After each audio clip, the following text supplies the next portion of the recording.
Welcome to public court news. ఏపీలో ఎన్నికల సమరం హోరాహోరీగా సాగుతోంది. ఎక్కడికక్కడ నేతలు ప్రచారాన్ని హోరెత్తిస్తున్నారు. గెలుపుపైన టీడీపీ కూటమి, వైసీపీ ధీమాగా ఉన్నాయి. రోజులు దగ్గర పడుతుండటంతో పోటీ పడి మరీ నాయకులు జనంలోకి వెళ్తున్నారు. తమకే ఓటు వేయాలంటూ ఓటర్లను అభ్యర్థిస్తున్నారు. మరోవైపు ఎన్నికల మేనిఫెస్టోల విడుదలకు అటు అధికార పార్టీ, ఇటు విపక్ష పార్టీలు సిద్ధమవుతున్నాయి.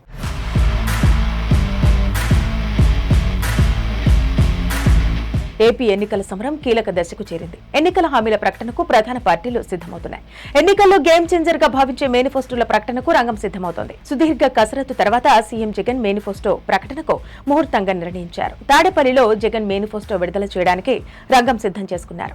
2019 ఎన్నికల సమయంలో ప్రకటించిన మేనిఫెస్టోలో 99% హామీలను అమలు చేశామని ప్రతి సభలో చెబుతున్న జగన్ ఈసారి మేనిఫెస్టోలో ఏం ప్రకటించబోతున్నారన్నది కీలకంగా మారింది. జగన్ తన మేనిఫెస్టోలో ప్రస్తుతం అమలు చేస్తున్న సంక్షేమ పథకాలను కొనసాగించనున్నారు. వీటితో పాటు కొత్త హామీలు ఇచ్చే అవకాశం ఉన్నట్టు తెలుస్తోంది. అటు టీడీపీ ఇప్పటికే సూపర్ 6 పేరుతో మినీ మేనిఫెస్టోను ప్రకటించి ప్రచారం చేసుకుంటుంది.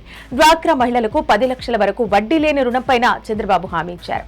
వాలంటీర్లకు 10,000 గౌరవ వేతనం, బీసీలకు 50 ఏళ్లకే పెన్షన్, 4,000 పెన్షన్ అమలుపైన హామీలిచ్చారు. 3 పార్టీల కూటమిలో భాగంగా టీడీపీ 7 హామీలు, జనసేన 3 హామీలు ఇవ్వనున్నట్టు తెలుస్తోంది. బీజేపీ కేంద్రంలో ప్రకటించిన మేనిఫెస్టోకు అనుగుణంగా రాష్ట్రంలోని కొన్ని హామీలు జోడించే అవకాశం కనిపిస్తోంది.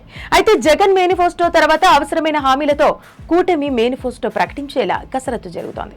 జగన్ తన మేనిఫెస్టోలో అమ్మఒడి, పెన్షన్లు, రైతు భరోసాపైన నిర్ణయాలుంటాయని పార్టీ నేతలు చెబుతున్నారు. అయితే రైతు రుణమాఫీ అమలు చేయాలని పార్టీ నేతలు కోరుతున్నా జగన్ మాత్రం తన మనసులో మాట బయటపెట్టడం లేదు.